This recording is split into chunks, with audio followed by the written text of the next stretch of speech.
Welcome to Manchatmosphere. Today I'm going to have a chat with Professor Ann Webb, who is the Associate Dean for Graduate Education at the Faculty of Science and Engineering at the University of Manchester. Welcome to Manchatmosphere, Ann. Thank you. Professor Webb will have the opportunity to respond to only 5 questions. So Ann, what aspects of atmospheric science are of interest to you? Well, I work with solar radiation, or sunshine, so that's a great thing to work with in Manchester. It gives me the opportunity to leave Manchester and go to sunny places quite a lot. Mainly I work with ultraviolet radiation, so that's the short wavelength radiation, the part that gets through the ozone. So I'm also working with ozone in the stratosphere. And we look at how much radiation reaches the Earth's surface, the effects that it has on people and life and inanimate objects as well at the Earth's surface, and also what happens to it in the atmosphere. What specifically makes your research unique in your field?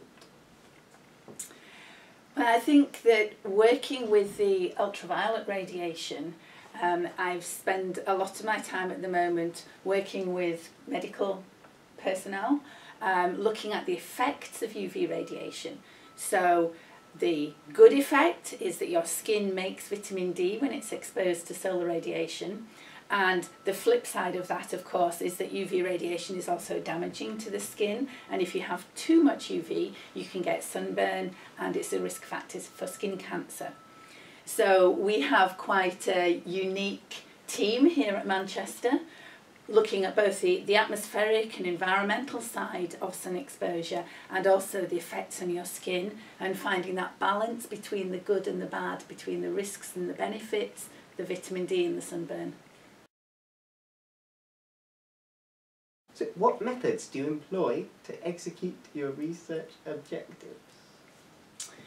Well, for the vitamin D side of work, we've done quite a number of trials using volunteers. So sometimes people have just been going about their normal life, but they've let us measure their sun exposure by wearing a dosimeter badge and also measure their vitamin D status.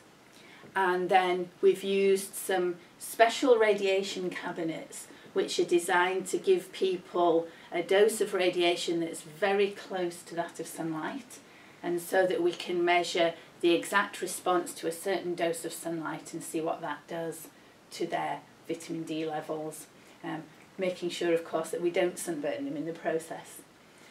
So that's that side of things, and then with the more atmospheric research, we use a whole lot of different techniques, from working in the laboratory where we can make clouds in the cloud chamber to flying around outside and seeing what's happening up in the atmosphere itself.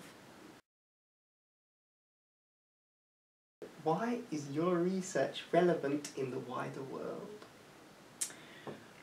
Well, we're all exposed to sunlight, so as we go about our lives, everybody's outside some of the time, but maybe with today's lifestyles and our jobs and our iPhones and our iPads and our children who maybe don't play outside as much anymore, there are problems with both too much sun exposure when people get sunburned, but also too little, and we are seeing now that people do have quite low vitamin D levels, and particularly people whose parents may have moved to this country and who have pigmented skin, so they've originated from an area where there's a lot more sun, and then they come to Manchester where there's not so much, can have problems, and there is something of a re-emergence of diseases like rickets, which is the childhood disease of vitamin D deficiency. So I think it's quite important to find out how much sunlight we need to fulfill our vitamin D needs, and how much is too much, so that we can balance those two things. Finally, I'd like you to give me one exciting fact about your atmospheric research. Well, one of the things that we found recently is that you really don't need very much sun exposure to make enough vitamin D. People wondered whether it was possible in the UK, and we've shown that yes, it is. You just need to go outside, preferably in the middle of the day, for a short period, never enough to get a sunburn, and just expose some of your skin. Expose your arms, wear a t-shirt.